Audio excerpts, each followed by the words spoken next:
Welcome to Reading Bear. Today we've got a story where OP's HOA suddenly declares his front yard public property, tries to turn it into a pocket park, and OP decides to follow their rules to the letter. I bought the house because of the front yard. It wasn't big or fancy.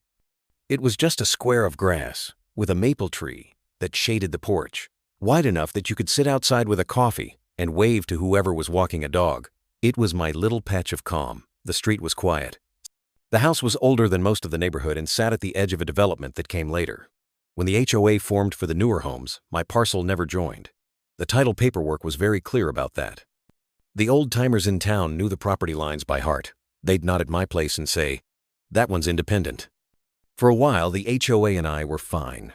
Their volunteers picked up litter at the entrance, put out holiday lights, and sometimes sent flyers about block parties. I'd show up with cookies, talk about lawnmower blades, and go home happy that I could leave whenever I wanted. They had their rules, and I had mine, which boiled down to mowing the grass, paying my taxes, and not making noise late at night. The trouble started with a letter slipped under my door. It wasn't in an envelope. It was printed on thick paper with their logo and a line that said, "Community Enhancement Initiative." The first paragraph was full of fluff about shared greenways and connective public spaces. The second paragraph got to the point. According to community interpretation of the plat, the portion of lawn between my porch and the sidewalk had been designated public property to be enjoyed by all residents and their guests. The last paragraph told me to remove private furniture, decorative rocks, and any barriers within 10 days to restore public accessibility. I had 2 barriers at the time, a pair of low solar lights and a cheap wooden bench I'd assembled with crooked screws. If those were barriers, I was a national security threat. I reread the letter 3 times, then pulled out my folder with the deed, the survey I got when I purchased, and the county parcel map printed off the recorder's website. The survey was stamped. It showed my lot's front line at the back of the sidewalk, like most houses. No easement across the lawn, no dedication to the public, no HOA, anything. I sent an email to the address on the letter and got an auto reply that my concern had been received. The next morning, I found a second letter taped to my porch post. This one had a cheery title, "Welcome to the Pocket Park Program." The HOA had decided to name a handful of small lawns, Pocket Park A, B, C. Their map showed my front yard as Pocket Park A. It had a sketch of a bench icon placed right where my bench was, as if they were claiming I'd unknowingly installed their amenity for them. The bottom of the page listed park hours, with dawn to dusk, and no alcohol. I laughed out loud standing there in my socks. Then I took photos of everything and sent a polite email. "Hi, I'm not in the HOA. The front yard is part of my deeded parcel. Please provide the recorded document that shows any public or community designation. If you cannot, kindly retract." The reply took 2 days and came from someone who called themselves Compliance. They said their interpretation of the plat was confirmed by a committee, and that the setback area across all lots is to be treated as public. They included a page from the HOA handbook where they defined common appearance zones. The paragraph was about landscaping style, not property rights. They also reminded me that pocket parks should remain open and unobstructed so the community may benefit, and that individual items could be relocated. I wrote back with the survey attached. Their next response was shorter. "Remove barriers by Friday." I kept my bench where it was and went to work like usual. When I got home, my bench was gone. In its place was a brand new metal sign staked into the sod. Pocket Park A. Underneath, "Enjoy. No smoking. Dogs on leash." There are moments when you stop being amused and switch into a different gear. I took photos of the sign, the holes where the bench had sat, and the tire marks that led right up to the crease in my grass where somebody had parked half on the curb. I sent everything to the same email, along with the county map and a simple sentence.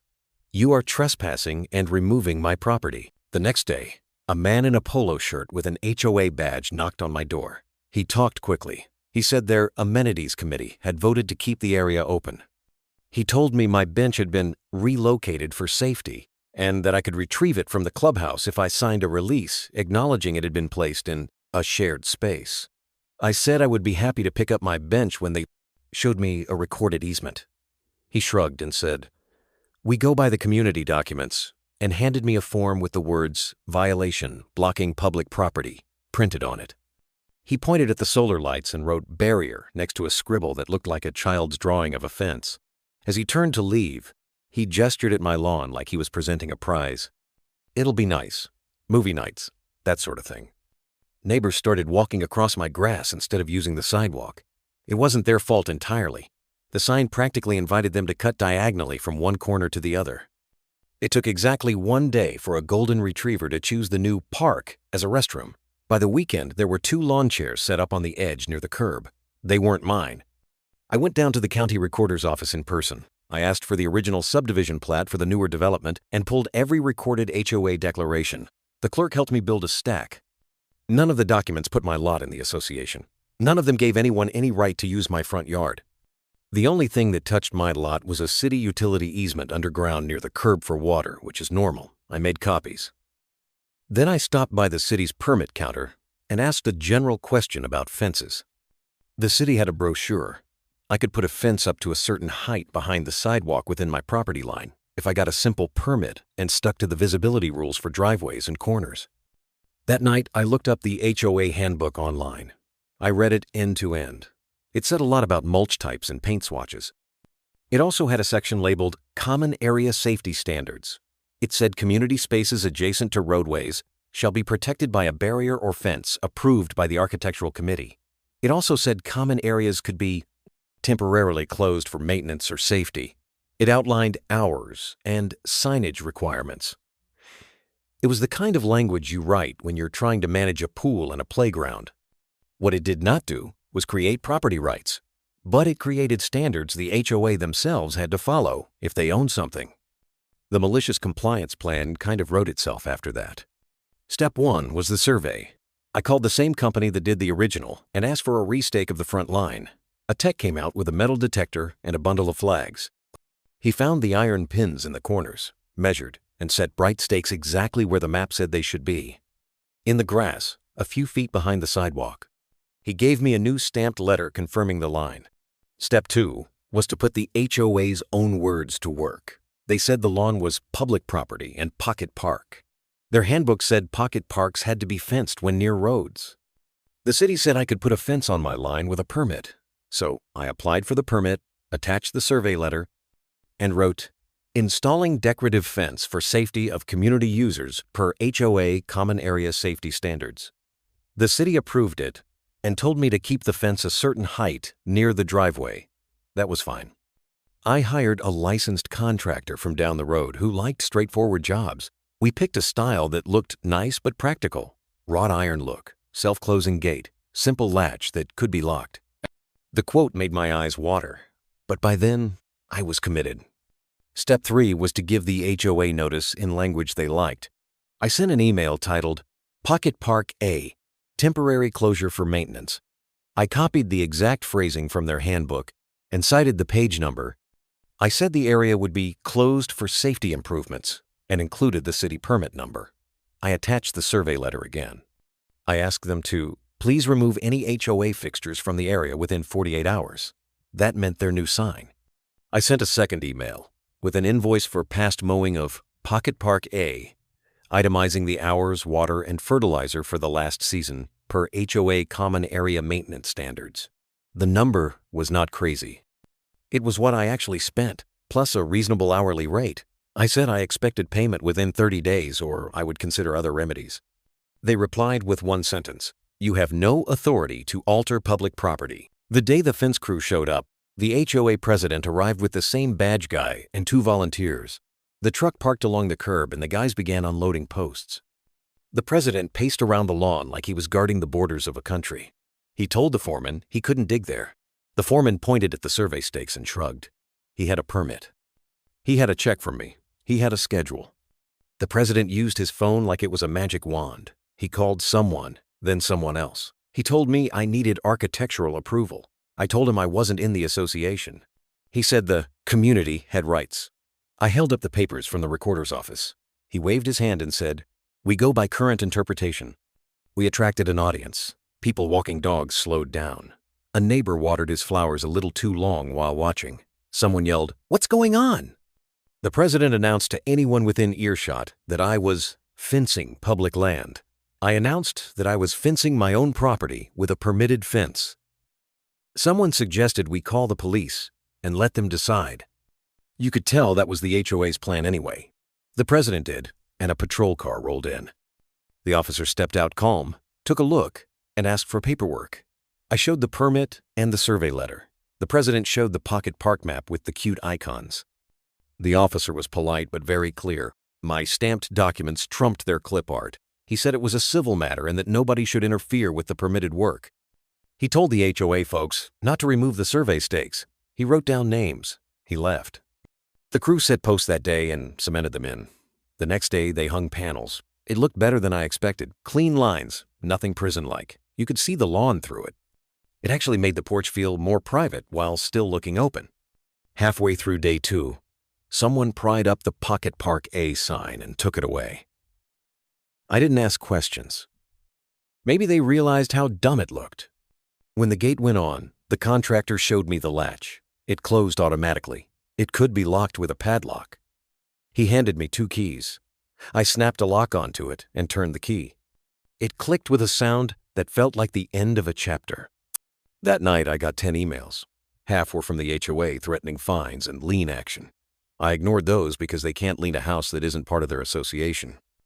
The other half were from neighbors asking in different tones of politeness what the fence was about. I answered honestly. The HOA claimed the lawn was public. Their own handbook says community spaces by roads have to be fenced for safety. I followed their rule. I attached the survey and the permit. Some people thanked me for clarifying. One said she had heard rumors, but figured it was nonsense. Another apologized for letting her kid play on the grass without asking. I told her it wasn't on her. The sign had invited people. The HOA did not let it go. They set an emergency meeting about encroachments. The agenda got taped to the clubhouse door. A neighbor sent me a photo. I could have ignored it, but I went. I brought a folder of documents because I am a petty person from time to time, and also because it's satisfying to put a stamped paper next to someone's printed Pinterest. The clubhouse smelled like coffee and carpet cleaner. 24 folks sat in folding chairs while the board sat at a long table. The president spoke about protecting common spaces. He used phrases like, in keeping with our vision. He talked about setbacks and public right-of-way, and the alleged original developer intent. I raised my hand and asked where any of that was recorded against my parcel. He said something about community votes. I held up the county plat and said votes don't transfer title. Then I put the survey on the table. I handed the officer report number from the day the police came by. I slid the city permit over like a poker hand. The room went very quiet for a second. The president tried a different tack. He said I was being selfish by locking a public park. I said he couldn't have it both ways. Either it's my yard and I can fence it, or it's their park and, by their own book, it needs a fence and insurance and maintenance and safety checks. I asked for a copy of their insurance certificate, naming them as the party responsible for Pocket Park A. He didn't have one. I asked who was doing the daily inspections their handbook requires for common areas. He changed the subject to paint colors. People started murmuring. The meeting ended with a promise to consult counsel. The next week, counsel sent a letter on letterhead.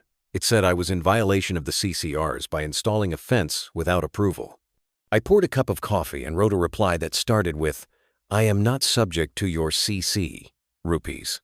I attached my deed, the recorded documents, and the letter from my own attorney who I had finally retained after the second threat of a lien, stating very clearly that any further attempts to cloud title or claim an interest in my parcel would be treated as slander of title and trespass. My attorney's letter was only 2 pages, but it landed with more weight than anything I could write. It listed claims I could bring and dollar figures attached to them. It also offered a way out. Retract the public property claim in writing. Remove any HOA fixtures from my parcel. Reimburse me for the stolen bench and the cost to repair the lawn where they'd rutted it. And we could all pretend this was a misunderstanding. The HOA did not retract. Instead, they planned a community movie night right in front of my house and announced it with flyers. The flyer had a cartoon of a projector beaming light across a lawn. The spot they chose before the fence had my new fence in it, because it was my lawn. They put the flyer on my mailbox. For the first time in all of this, I got genuinely angry. It was one thing to argue about paper. It was another to invite a crowd to camp on my grass after I'd put up a fence. I emailed one more closure notice. quoted their own handbook section on closing common areas for maintenance, and physically zip-tied a laminated sign to the gate. Area closed for maintenance and safety. Authorized personnel only. It looked official because it was printed in bold and had a permit number. It also had my name in tiny letters because that is what authorized personnel meant. 3 hours before their scheduled movie night, somebody cut the lock. You could see the bolt cutter marks. The gate hung open. 2 members of the amenities committee were dragging a folding screen through the opening. A portable speaker sat on my grass. I stepped onto my porch and said they needed to stop. They waved and told me it would only be a couple hours. One of them added that it was public space. I told them I was calling the police for vandalism and trespass. They laughed it off until the squad car pulled up faster than any of us expected. I guess Friday nights are slow sometimes. The officer looked at the cut lock and then at me. I had the survey in my hand, like a prop by now. He took notes. He asked the committee folks who had cut the lock. They said they didn't know. He told them to pack up and leave the property. They said it was public. He said if it was public, then their event needed a permit from the city to gather, which they did not have. The officer wasn't dramatic about it. He was just very methodical. He asked if I wanted to press charges for the lock. I said yes. He made a report and told me how to follow up.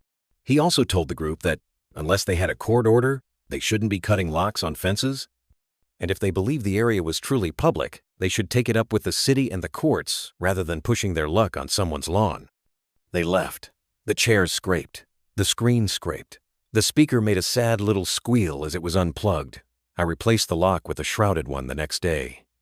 That weekend, I got a very different type of email. This one came from a member who wasn't on the board. She apologized for what was happening and said people were fed up. She said the rumor mill had been spinning for weeks and that some board members were obsessed with the park because it made their community brochure look better. They had printed maps for a realtor open house and wanted pocket parks listed as amenities. Suddenly it clicked. The public property claim wasn't about a place to sit. It was about them selling the neighborhood. If they wanted to play business, then we would play business. I mailed a formal notice to cure trespass and remove encroachments to the board and copied their property management company by certified mail. It gave them 72 hours to remove the bench, they had put it back, the dog waste station, which had appeared overnight like mushrooms, and the Pocket Park A sticker they had put on the community entrance sign, which was also on my parcel by 8 inches, according to the survey stakes. If they didn't remove those items, I would remove them and bill them storage fees. The letter also demanded reimbursement for my lock, the permit fees, and the portion of my water bill that had soaked their park during the months they insisted it was public. I attached the invoice again. They ignored it. So on day 4, I removed the bench and the dog station, took photos, and stored them in my garage. I sent an invoice for impound and storage. I kept the tone extremely dry. I wish I could say I didn't enjoy writing impound. The board finally consulted counsel again. Counsel sent a letter full of bluster, but it also admitted they had no recorded interest in my parcel. It asked for cooperation. My attorney wrote back and said, cooperation would look like a signed boundary agreement recorded at the county that affirmed the line and confirmed the HOA had no rights to my front yard, plus a reimbursement check, plus a written retraction to all residents of the public property claim. While the lawyers danced, the city weighed in. Code enforcement had visited the clubhouse after I sent them photos of the HOA's fixtures installed on private property without permission. The city issued a notice to the HOA to remove unpermitted installations from parcels they did not own. They also reminded the board that cutting a permitted fence lock is vandalism. A city inspector rechecked my fence and said it was fine. He even complimented the workmanship. The board tried one last tantrum. They mailed out a newsletter that said encroachments would be addressed and that legal fees may require a temporary increase in dues. That sentence undid them more than anything else. A chorus of angry residents filled the next meeting to ask why they were paying for Pocket Park A litigation when Pocket Park A was actually my lawn. People aren't happy when their dues go up, so a couple of board members can play King of the Hill. Elections came up faster than usual after that. I stayed out of it. I minded my own business behind my fence and watered the maple tree and waved to the neighbors who weren't mad at me for existing. A new board got voted in by a margin that made the old board members look like a rounding error. The new board's first letter to me was 1 page and contained the words I had been waiting for since the first day. We retract the assertion that your front yard is public property. We acknowledge the recorded boundary. We will remove all HOA installations from your parcel. We apologize for the inconvenience. They cut me a check that covered the stolen bench, which had disappeared into the HOA black hole of relocated for safety, the lock, the permit, and part of the fence, plus a bit extra for lawn restoration. I didn't get rich off it, but it was enough to make the principal feel affirmed. We signed a boundary agreement that got recorded at the county. The new board sent a community email clarifying that the Pocket Park program would use actual HOA lots going forward and that they were suspending the program until they conducted a real property review. It was the bureaucratic way to say, we messed up. The old board president sent me a separate email that said my fence ruined the look of the street. I replied with a photo of their entrance sign behind my fence, leaning 3 degrees to the left like a drunk sailor because it had been installed 8 inches over the line. His last message to me was, fine. I printed that one and stuck it in the folder for laughs. I kept the fence. I installed a keypad lock because I got tired of losing the key. I planted a strip of shrubs that would grow thick enough to give the yard a little privacy. I set up a hammock between the maple and a post and read on weekends while people walked by with their dogs. The dogs still sniffed at the fence, but the owners kept them moving. The grass didn't have diagonal paths worn into it anymore. It stayed green where feet used to cut corners. As for the HOA's bench and the dog waste station I had impounded, I sent 3 invoices for storage and then a final notice that property not claimed would be considered abandoned. No one came. I sold the bench at a yard sale for a modest amount and donated the money to the local youth soccer league. I dropped the bag holder off at the city's animal shelter, which put it to actual use. I emailed the receipts to the new board so they'd know the stuff didn't go into my basement empire. There was one more small, petty victory that still makes me happy. That laminated Pocket Park A sticker they'd put on the entrance sign, the new board peeled it off. One day, I walked past the entrance, and where the sticker had been, there was a faint outline in the shape of a rectangle on the metal. It looked like a ghost of a bad idea. If you're wondering whether I went after the old board for the cut lock beyond the report, I did file in small claims. I brought the ruined lock in a zip-top bag, the police report, the survey, the permit, and the emails. The former president showed up with a folder of printouts. The judge listened, looked at the documents, and asked one question. Are you the HOA for this person's property? The answer was number. I got a small judgment for the lock, the time I spent repairing my lawn after their movie night setup, and the filing fee. It wasn't much, but it was a court stamp that said I wasn't crazy. The theme of the whole thing is simple.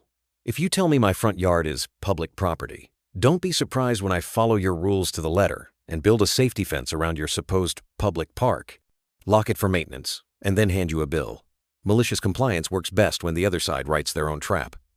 I didn't do anything clever. I read what they wrote and did exactly what it said. They wanted a pocket park. Their handbook said pocket parks by roads need fences and closures and inspections and insurance.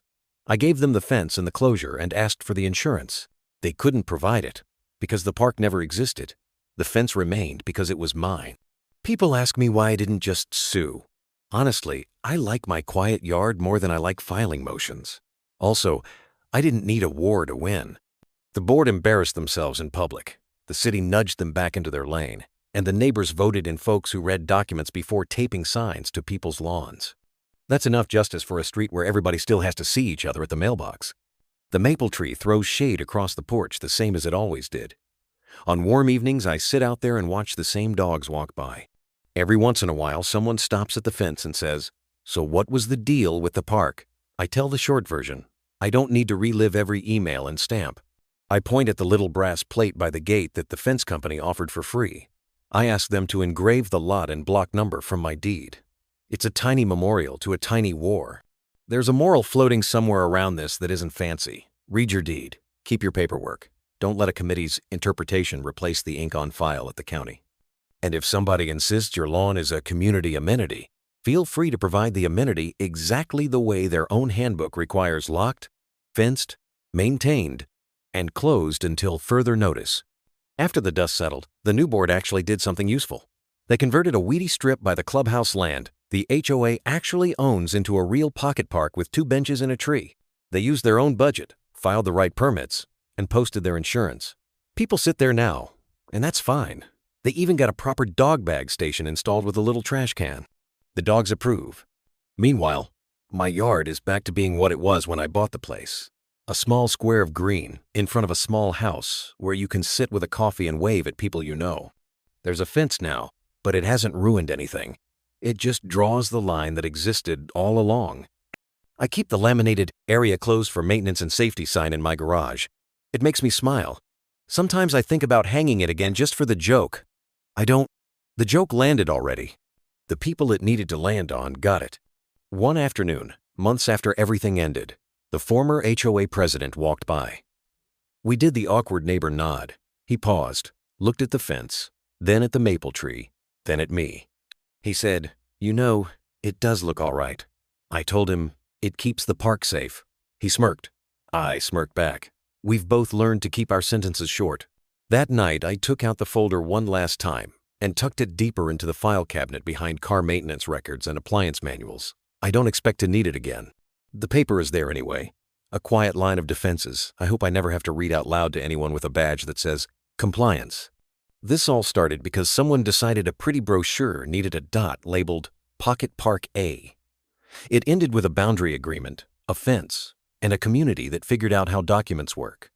It's funny how fast you can go from neighborly to litigiously neighborly when somebody tries to take your grass with a sticker. If there's a happy ending in there, it's that I didn't have to move or scream or chain myself to a tree. I just pressed print, used a post hole digger by proxy, and locked a gate. Every once in a while, I sit on the porch and think about how much calmer everything is without strangers cutting across my lawn because a sign told them to. I don't blame them. People will use whatever the sign tells them to use. These days, the sign on my gate is tiny and says nothing about parks. It says exactly what the county thinks of my little square of grass. It isn't poetry. It doesn't inspire anyone to picnic. It's just the truth. Lot, block, parcel, mine. Anyway, thank you for watching. See you again tomorrow.